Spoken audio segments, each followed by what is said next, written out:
If you're preparing for a C-section, not knowing what to expect can make the whole experience feel even more overwhelming.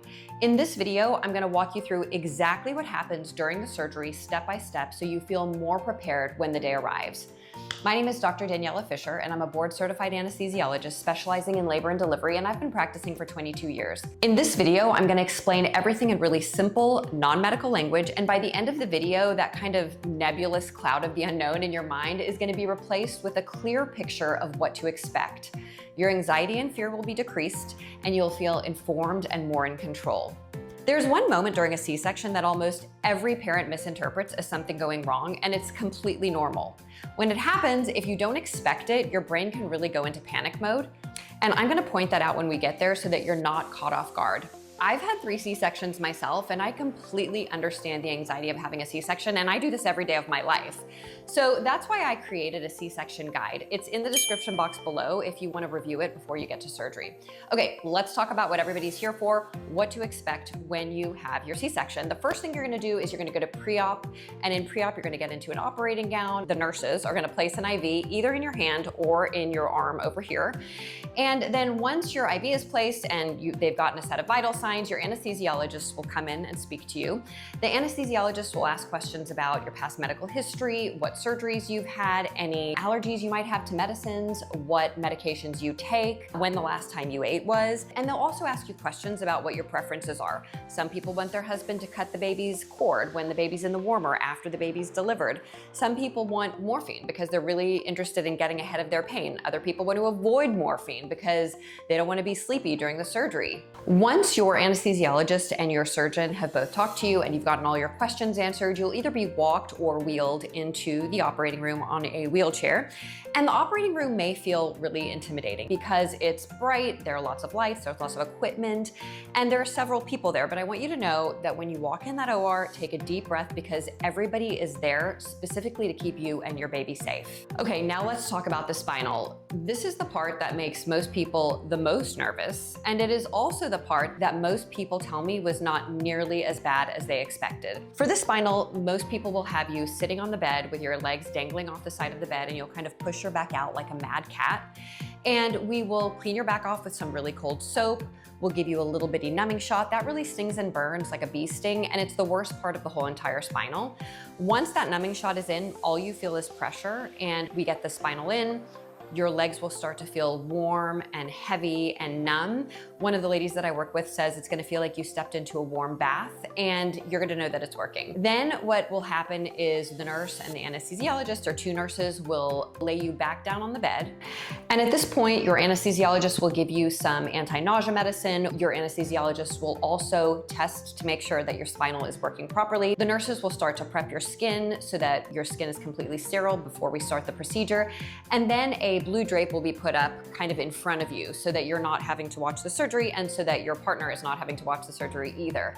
Once the blue drape is up, your partner or your support person will be called into the room, and that's kind of when the surgery starts. But before the surgery starts, I want you to know that your surgeon is going to pinch your belly with some really sharp tweezers and make sure that you don't feel any pain. You should expect to not feel any pain when the surgeon does this. You should just expect to feel touch and pull. I want to say this again because this is one of the most important things that is going to prepare you for your C-section. Once the spinal is in, you should feel pressure, pulling and tugging, but you should not feel anything sharp or burning. If you feel any pain during the test, I want to absolutely assure you that the C-section will not start until we have fully solved that problem. Rest assured, you are never expected to endure any kind of pain during your C-section. Now, here's something the books will not tell you about. Once you're numb, it's actually super common to be able to wiggle your toes. And one of the most common questions I get with a fully functioning spinal is, why can't I wiggle my toes? It turns out that when we put in a spinal, you are still able to move your toes, but you don't feel pain because pain sensation goes first and motor sensation goes second. So do not be alarmed if you're able to wiggle your toes, and know that you will still be very comfortable during your C-section. Once we've determined that the spinal is working, the surgeon will move carefully through the layers of the abdomen and all the way to the uterus, and this takes about 10 to 15 minutes. Again, you should feel tugging, rocking, pulling, movement. It feels a little bit strange, but it's definitely not painful. And if you ever feel anything painful, all you need to do is tell your anesthesia team that you're not comfortable, and everything will stop until we get you to a comfortable place. Next, we are on to the baby delivery moment. And as the baby's about to be delivered, you're gonna feel a ton of pressure. And sometimes it's the strongest pressure of the entire surgery. And people are a little bit startled by this. People think something's wrong.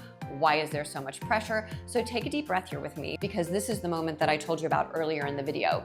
This is not dangerous. It is just the pressure of your baby being born. It's all the pushing that you don't have to do to get the baby out. Then you'll hear your baby cry.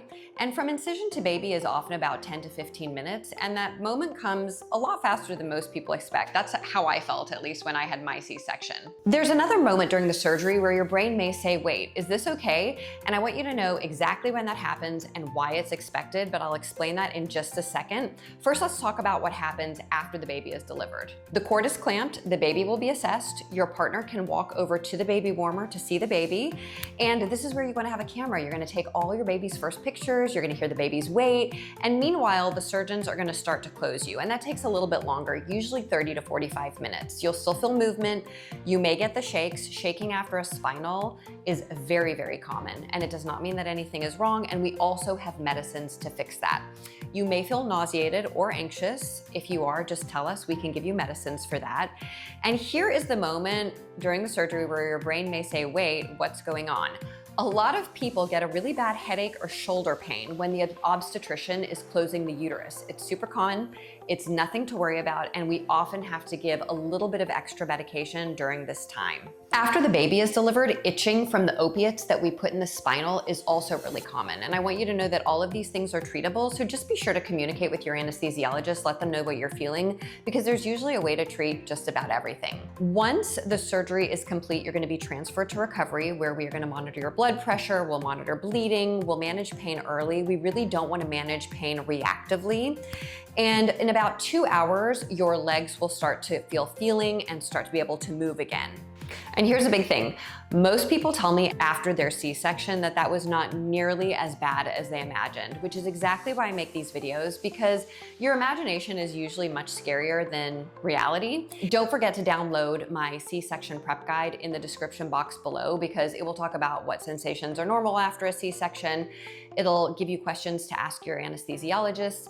It'll tell you what to pack for the hospital, it'll tell you what red flags are, and it'll give you some recovery expectations. Even if you don't need it today, just download it and save it, and you may want to look at it right before your surgery. You'll be glad you have it. Here's what I've learned after thousands and thousands of deliveries and thousands of C-sections. The questions do not stop once the babies arrive. Moms always want to know what swelling is normal, why their incision is numb, when they can drive, what their anesthesia options are for the next time.